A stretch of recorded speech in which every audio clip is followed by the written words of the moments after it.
गरीब माँ fruit chocolate वाली। एक बार की बात है, केवलपुर गांव में शारदा नामक एक औरत अपनी छोटी बेटी के साथ रहती थी। वो काफी गरीब थी। उसका पति एक फल का व्यापारी होता है। वहीं शारदा घर में होममेड चॉकलेट्स बनाकर बेचा करती थी, जिससे उसका घर चलता था। एक बार की बात है, देवी प्रसाद। शारदा, मैं फल बेचने जा रहा हूँ, शाम तक लौटूंगा। जी ठीक है। फिर देवी प्रसाद वहां से चला जाता है और शाम के समय जब वो फल बेचकर वापसी कर ही रहा होता है तो अचानक से एक गाड़ी से उसकी टक्कर हो जाती है और उसका पैर टूट जाता है, जिस कारण वो चल फिर भी नहीं पाता और बिस्तर पकड़ लेता है। ये अचानक से क्या हो गया जी? अब तुम अकेले यह घर कैसे चलाओगी शारदा? आप चिंता ना करो जी, मैं अब से ढेर सारे चॉकलेट बनाकर उन्हें बेचूंगी। इससे कुछ महीने घर तो चल ही जाएगा और आपकी बचाई हुई कमाई से आपका ट्रीटमेंट भी हो जाएगा। ऐसा सोचकर शारदा चॉकलेट को और ज्यादा बनाकर उन्हें बेचने लगती है। लेकिन लंबे समय तक नॉर्मल शेप के चॉकलेट बनाने के कारण लोग शारदा के चॉकलेट से बोर हो जाते हैं।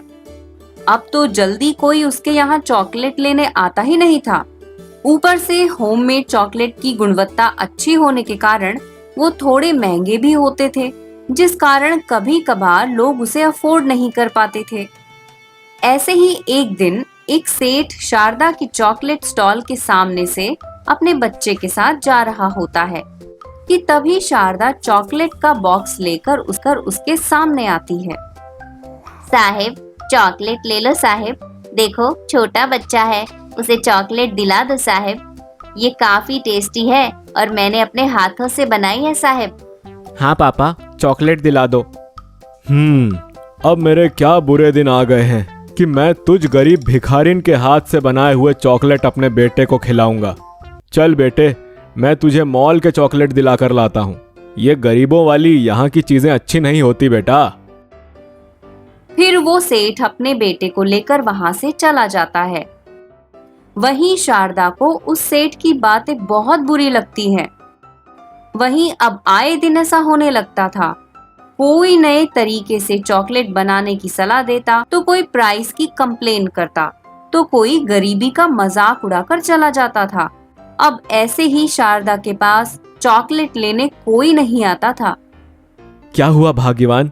मैं देख रहा हूँ कुछ दिनों से तुम काफी उदास लग रही हो। क्या बताऊं जी, कोई चॉकलेट खरीदता ही नहीं है। बस लोग दुत्कार कर चले जाते हैं। अगर ऐसा ही रहा तो घर कैसे चलेगा जी? माँ, आप जो चॉकलेट बनाती हो ना, बच्चों को वो अब नहीं पसंद। पता है, अभी कल मैंने अपनी सहेली के घर देखी, उसकी मम्मी ने उसके लिए बहुत सारी अलग अलग प्रकार की चॉकलेट लाई थी। हाँ बेटी, आजकल लोग एक ही चीज से बोर हो जाते हैं, कुछ तो करना ही होगा। फिर शारदा बाहर जाकर चॉकलेट बनाने के लिए अलग अलग तरीके के सांचे लेकर आती है। वहीं शारदा फलों के आकार के जायंट चॉकलेट बनाती है। माँ, ये तो कितना बड़ा स्ट्रॉबेरी चॉकलेट है, क्या मैं इसे खा सकती हूँ? हाँ बेटी, और खाकर बता कैसा है। माँ, ये तो बहुत ही ज्यादा यम्मी है। पक्का अब आपके इस फ्रूट चॉकलेट के लिए तो कोई मनाही नहीं कर सकता। फिर शारदा घर के बाहर स्टॉल पर तरह तरह के जायंट फ्रूट चॉकलेट सजा देती है। वहीं फ्रूट चॉकलेट देखकर लोग शारदा के स्टॉल की तरफ काफी आकर्षित होते हैं और बड़े ही चाव से फ्रूट चॉकलेट खरीदते हैं। ऐसे ही एक दिन वही सेठ फिर से उसी रास्ते से जा रहा था। पापा, देखो वो आंटी के यहाँ कितने सुंदर सुंदर चॉकलेट हैं, मुझे दिलाओ ना। नहीं बेटा, वो अच्छे नहीं हैं, मैं तुझे मॉल से दिला देता हूँ। लेकिन मॉल में ऐसे चॉकलेट नहीं मिलते और मेरे सारे दोस्तों के मम्मी पापा उन्हें यहीं से चॉकलेट दिलाते हैं। जिस कारण बंटी के पिता उसे शारदा के पास से चॉकलेट दिला ही देते हैं और साथ ही उससे माफी भी मांगते हैं। बहन मुझे माफ कर दो। उस दिन मैंने तुम्हारे साथ बहुत बुरा व्यवहार किया। मुझे ऐसा नहीं करना चाहिए था और मुझे खुशी हो रही है कि तुम अपनी मेहनत के बल पर इतना नाम कमा रही हो। जहां कुछ समय पहले तुम्हें कोई नहीं जानता था, आज तुम लोगों के बीच फ्रूट चॉकलेट वाली के नाम से मशहूर हो रही हो। पहली बात तो माफी की कोई बात नहीं है साहब, गलती इंसानों से ही तो होती है और तारीफ के लिए बहुत बहुत आभार। वहीं शारदा खुशी से फ्रूट चॉकलेट बेचकर अच्छे पैसे कमाने लगती है, जिससे वो जल्दी ही अपने पति का इलाज भी करवा लेती है। फिर दोनों पति पत्नी मिलकर फ्रूट चॉकलेट बनाकर बेचते हैं और जल्दी ही अमीर हो जाते हैं। तो दोस्तों, उम्मीद करती हूँ ये कहानी आपको अच्छी लगी होगी।